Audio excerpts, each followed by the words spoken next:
All right, welcome back and thank you so much indeed for staying with Morning Live. Now, Finance Minister Malusi Gigaba has refused to preempt an announcement by President Jacob Zuma on fees for higher education in the country.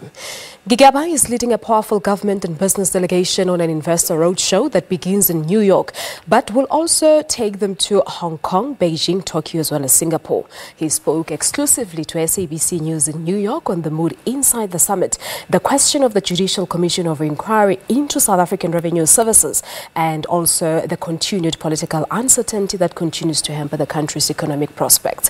Our correspondent in New York, Sherwin Bryce-Pease, spoke to the minister a short time ago. Let's take you to New York now. The South Africa Tomorrow Investor Conference, the first leg of that conference here in New York City. I am now very fortunate to be joined by Finance Minister Malusi Gigaba. Minister, thank you for stepping out into the cold with us for just a bit.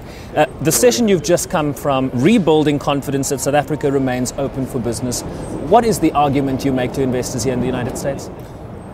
We are putting forward the story for our country. Usually this investor conference would take place prior to the medium-term budget policy statement. But this year, being the fifth year, for the first time it takes place after the medium-term budget policy statement. The investors appreciate the candor with which we presented the MTBPS. We didn't sweep anything under the carpet. We were very forthright as to the challenges we are facing.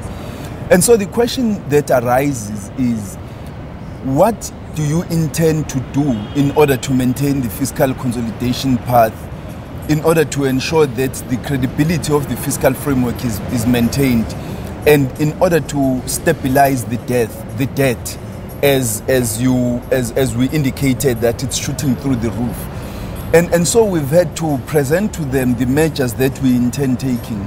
We've focused in the discussions on the structural reform items, the state-owned companies.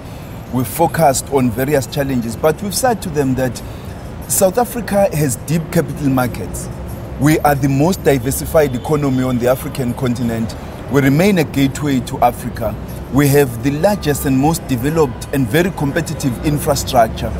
And we also have a very good legal and judicial system. Our Reserve Bank is independent. And so we've presented a very good story, which includes the fact that we are seeing green shoots in various aspects, in various sectors of the economy. As a result, the high-frequency data that we are dealing with is indicating to us that there are areas of good performance in our economy, such as agriculture, even the mining sector itself. And so we've presented that story to the investors and indicated to them that we are prepared to take tough decisions as government insofar as the challenges that we are facing. I mean, you talk about the mining sector.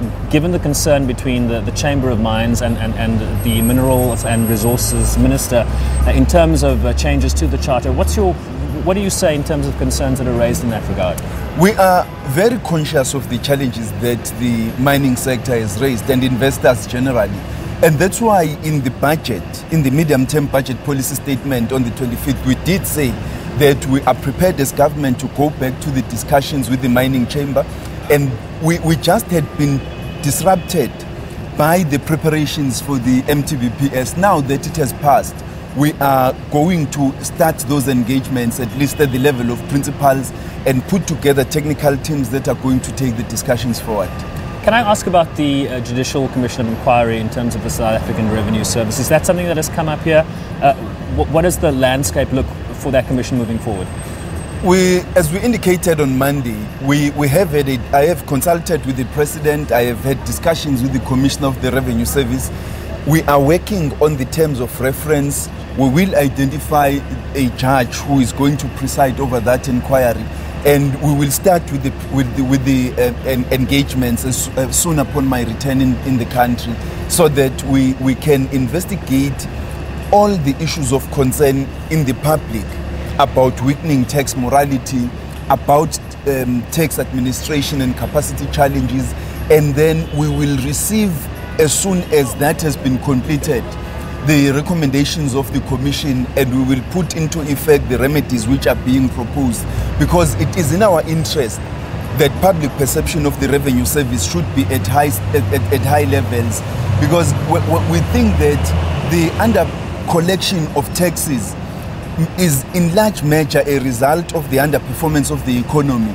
But there could be tax administration issues that we need to pay attention to, and that's why the inquiry has been established. Minister, you'll be aware that there have been a number of allegations made against SARS. There are a number of books out that speak to this over the last couple of weeks. Is there a need for a judicial commission of inquiry given some of the allegations that are out there already? Look, at the present moment, we're focusing on issues of the capacity of SARS and tax administration issues. If those issues arise, they will obviously be dealt with by the Commission. But the terms of reference for the Commission are going to be drafted in a way that will ensure that we are able to improve the capacity of SARS to continue conducting its work and the public perception, so that we address concerns about tax administration, we improve tax morality, and ensure that the revenue services integrity remains intact, so that taxpayers can continue to adhere to their tax obligations. There's a strong business delegation that has accompanied you here. There has been a lot of talk about the fractured relationship between government and business. Has that improved?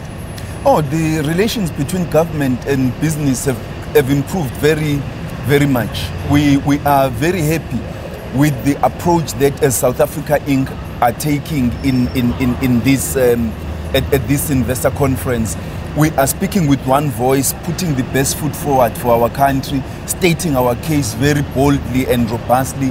I am convinced that the investors are hearing the South African story very well, and as I have indicated, they appreciate the candor with which we have approached the challenges we are facing and the united approach we are taking as South Africa Inc. towards the challenges as well as the message we are conveying here.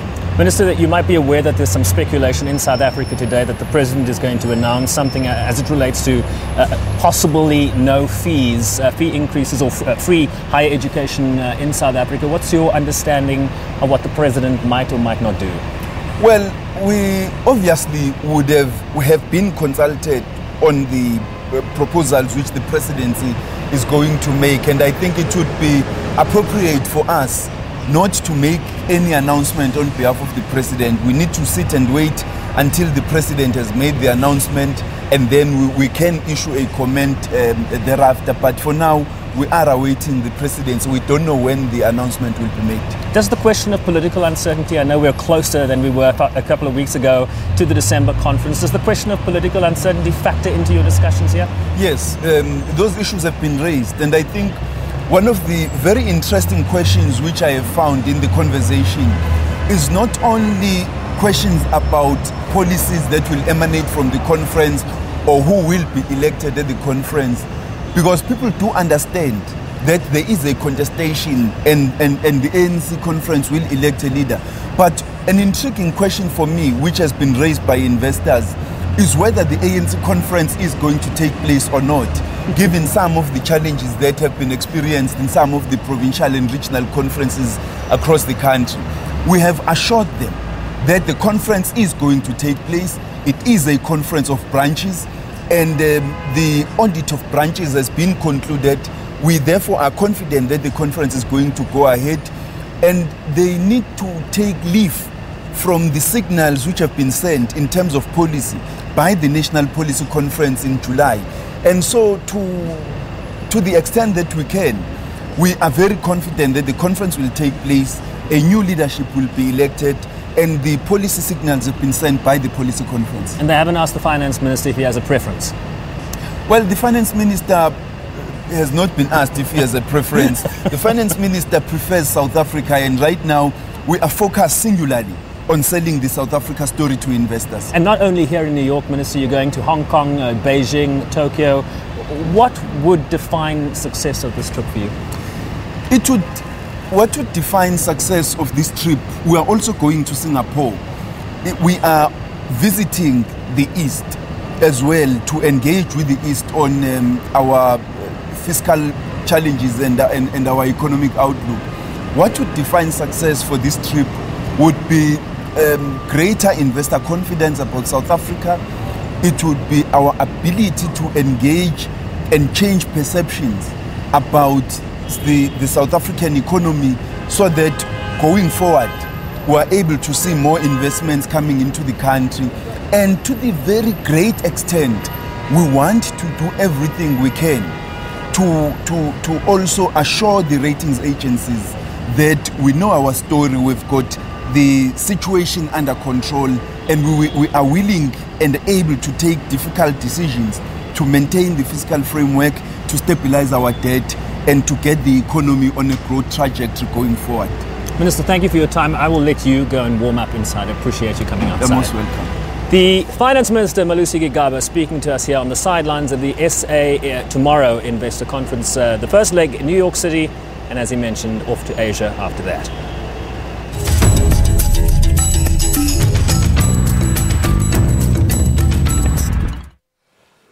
All right, thank you so much to our UN correspondent Sherwin Bryce-Pease.